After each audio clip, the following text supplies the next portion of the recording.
नाज़रीन, पाकिस्तान के बड़े इंटरनेशनल एयरपोर्ट्स में Quaid-e-Azam international airport Karachi, Allama Iqbal international airport Lahore, Quetta international airport, Benazir international airport Islamabad, Gwadar international airport के अलावा मुल्तान, पेशावर तुर्बत, सियालकोट, शेख ज़ायद इंटरनेशनल एयरपोर्ट रहीम यार खान शामिल हैं, जबकि फैसलाबाद और डेरा गाजी खान के एयरपोर्ट्स डोमेस्टिक एयरपोर्ट हैं। इस वक्त इन तमाम इंटरनेशनल एयरपोर्ट्स में गवादर एयरपोर्ट न सिर्फ पाकिस्तान बल्कि दुनिया में अहमियत अख्तियार कर रहा है, क्योंकि ये दुनिया का जदीद तरीन और एशिया का दूसरा सबसे बड़ा एयरपोर्ट है जो गवादर में तामीर हो रहा है। और एयरपोर्ट इस कदर वसी और अरीज होगा कि इसे बैनुल अक़वामी हवाई अड्डे पर दुनिया के सबसे बड़े मुसाफिर बरदार त्यारे A38 के उतरने की सहूलत मौजूद होगी। पिछले साल इस गवादर इंटरनेशनल हवाई अड्डे का संगे बुनियाद रखा गया था। इस वीडियो में हम आपको बताएंगे कि इस एयरपोर्ट के मुकम्मल होने पर पाकिस्तानियों के लिए दुनिया का सफर कैसे बहुत आसान हो जाएगा और मुस्तकबिल में पूरी दुनिया में एक अजीम मुआशी मुकाम हासिल करने वाला पाकिस्तानी शहर कैसे पाकिस्तान की आमदनी में एक इनकलाब पैदा कर देगा। अगर इस मंसूबे के बैकग्राउंड की बात की जाए तो नाज़रीन याद रखें, इस मंसूबे का आगाज मुल्क के साबिक वज़ीर आज़म शौकत अजीज ने 19 अगस्त 2005 को सिविल एविएशन को अहकामात देते हुए किया था और इमरान खान से पहले 6 वज़ीर आज़म इस एयरपोर्ट की तामीर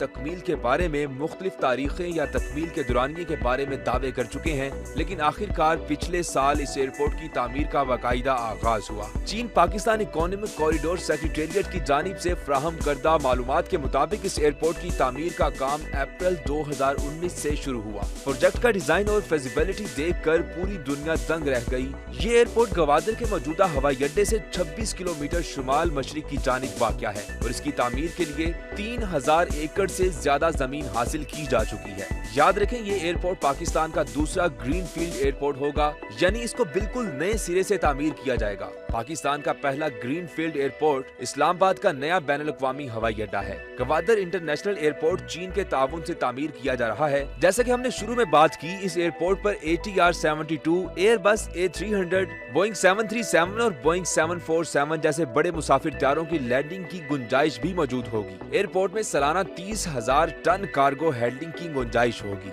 इसकी पार्किंग भी बहुत वसी होगी, यहाँ 500 गाड़ियों की पार्किंग की सहूलत होगी। इसके अलावा एयरपोर्ट के फंक्शनल होने के साथ इब्तिदा ही में कम से कम 3 से 4,000 मुलाजमतों के मौके पैदा होंगे। एयरपोर्ट के लिए पानी और बिजली की सहूलियात HVAC फ्राहम करेगी, जबकि कंपनी मतलूब इंफ्रास्ट्रक्चर मसलन अस्पताल, स्कूल, फैमिली अहाते और फ्लाइट जोन लेवल की तामीर को भी यकीनी बनाएगी। इसी तरह GNIA के डिजाइन को सिविल एविएशन ऑर्गेनाइजेशन के मेयार के मुताबिक तैयार किया जाएगा। इस एयरपोर्ट की खुशअस्लूबी से तकमील से गवादर एक जदीद शहर के तौर पर उभरेगा।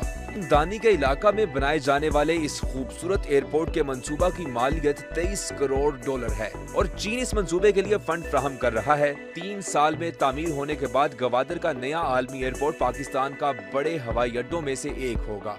याद रखें, न सिर्फ पाकिस्तान बल्कि इस एयरपोर्ट का शुमार दुनिया के अहम तरीन हवाई अड्डों में से होगा, क्योंकि गवादर चीन की तजारती सरगर्मियों के लिए भी इंतहाई अहमियत का हामिल है। गवादर 3 अहम खित्तों मरकजी एशिया, जनूबी एशिया और मशरिकी वस्ता को जोड़ सकता है। इसी तरह ये अफ्रीका और यूरोप तक भी रसाई देता है। अब आप अंदाजा लगाएं कि ये शहर जो दुनिया के इन अहम तरीन खित्तों को जोड़ता है, तो इन खित्तों में मौजूद ममालिक के लिए इस एयरपोर्ट की हैसियत क्या होगी। अहम बात यह भी है कि चीनी फजाई कंपनियां भी न्यू गवादर इंटरनेशनल एयरपोर्ट को बैनुल अक़वामी फ्लाइट्स के लिए इस्तेमाल करेंगी। एशिया एक बड़ा बर आज़म है जिसके कई मुल्क लैंडलॉक होने की वजह से समुद्री रास्तों से तजारती सरगर्मियां बआसानी नहीं कर सकते। मसलन चीन का मगरबी हिस्सा मशरकी बंदरगाहों से हजारों किलोमीटर दूर है और बीजिंग सी पैक के तहत गवादर से भरपूर फायदा उठाना चाहता है। गवादर के जरिए चीन अफगानिस्तान और मरकजी एशियाई रियासतों तक तजारती सरगर्मियां बढ़ा सकता है। गवादर भारत के खिलाफ पाकिस्तान को बेहतरीन स्ट्रेटेजिक बर्तरी भी फराहम करता है, क्योंकि कराची और कासम बंदरगाह की निस्बत भारत गवादर की पहुंच से काफी दूर है। इसलिए ये एयरपोर्ट पाकिस्तान और चीन दोनों के लिए अहम तरीन एयरपोर्ट होगा, क्योंकि ये महफूज भी होगा और सहूलियात से भी भरपूर होगा। नाज़रीन याद रखें, पाकिस्तान दुनिया के नक्शे में बहुत अहम जोग्राफियाई पोजीशन पर वाक़या है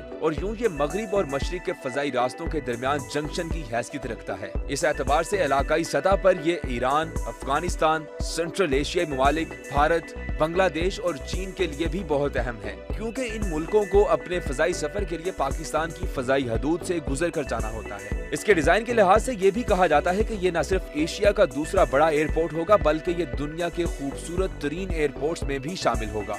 اکثر کسی ایئرپورٹ پر جانا ایک تفریحی تجربہ بھی ہوتا ہے، کیونکہ کچھ عمارات ایسی ہوتی ہیں جو دیکھنے والوں کو دنگ کر کے رکھ دیتی ہیں۔ دنیا بھر میں ایسے متعدد ایئرپورٹس ہیں جن کا طرز تعمیرات، فن ثقافت، خریداری کے مواقع اور خصوصی سہولیات وغیرہ کے باعث وہاں کچھ دیر قیام کرنا مسافروں کے لیے یادگار تجربہ ہوتا ہے، اور گوادر ایئرپورٹ بھی ایک ایسا ہی ایئرپورٹ ہوگا۔ اس ایئرپورٹ کا طرز تعمیر اور ارد گرد کے مناظر انتہائی منفرد ہوں گے، جس کی خوبصورتی کو دیکھ کر دنیا دنگ رہ جائے۔ اگر ماضی کی بات کی جائے تو گوادر اگرچہ تاریخی طور پر بلوچستان کا حصہ ہی تھا، مگر ماضی میں بلوچستان کے حکمران نے اس زمانے کی روایات کے مطابق جب اپنی شہزادی کی شادی سلطنت عمان مسقط کے شہزادے سے کی تو گوادر کو بطور شال یا دوپٹہ بیٹی کی جہیز میں دے دیا۔ پاکستان کی آزادی کے 11 سال تک گوادر مسقط ہی کا حصہ تسلیم کیا جاتا تھا۔ 1958 میں وزیر اعظم فیروز خان نون اور صدر سکندر مرزا کے زمانے میں گوادر کو مسقط کے سلطان سے خریدا گیا۔ سن 1966 میں یہاں چھوٹا سا ایئرپورٹ بنایا گیا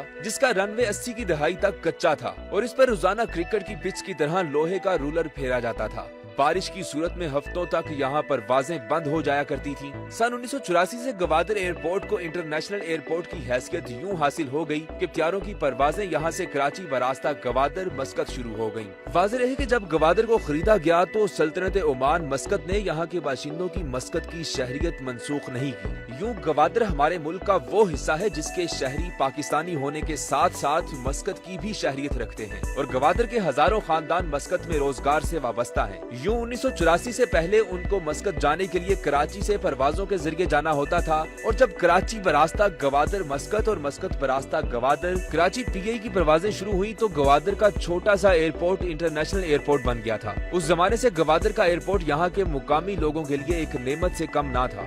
بنیادی وجہ تو یہ تھی کہ گوادر اور مسقط کی دوہری شہریت رکھنے والے بلوچ صرف آدھے گھنٹے میں مسقط سے گوادر پہنچ جاتے تھے۔ سن 1992 میں پی آئی اے یہاں مسافر بردار فوکر طیاروں کی سروس مہیا کر رہا تھا تو جیونی، پسنی، تربت کے علاوہ گوادر سے روزانہ فوکر طیاروں کی 4 سے 5 پروازیں گوادر تک کراچی اور کراچی تک گوادر ہوا کرتی تھی۔ لیکن اب گوادر انٹرنیشنل ایئرپورٹ عالمی معیار کا ایک جدید ایئرپورٹ بن رہا ہے، اور منصوبے کے مطابق 2 سال سے کم مدت میں یہ ایئرپورٹ تعمیر ہو جائے گا تو یہ ملک کا ہی نہیں دنیا کا ایک اہم، بڑا اور مصروف ترین ایئرپورٹ ہوگا۔ اس وقت بھی گوادر سے عام حالت میں کراچی، لاہور، اسلام آباد، کوئٹہ کے علاوہ مسقط، دبئی اور خلیجی ریاستوں کو پروازیں جاتی اور آتی ہیں، لیکن جب اس ایئرپورٹ کا افتتاح ہوگا یہ ایئرپورٹ نہ صرف ملک کا جدید، خوبصورت اور بڑا ایئرپورٹ ہوگا بلکہ یہ ملک اور صوبہ بلوچستان کی خوشحالی کا جگمگاتا اور ترقی کی روشنی پھیلاتا ایئرپورٹ ثابت ہوگا۔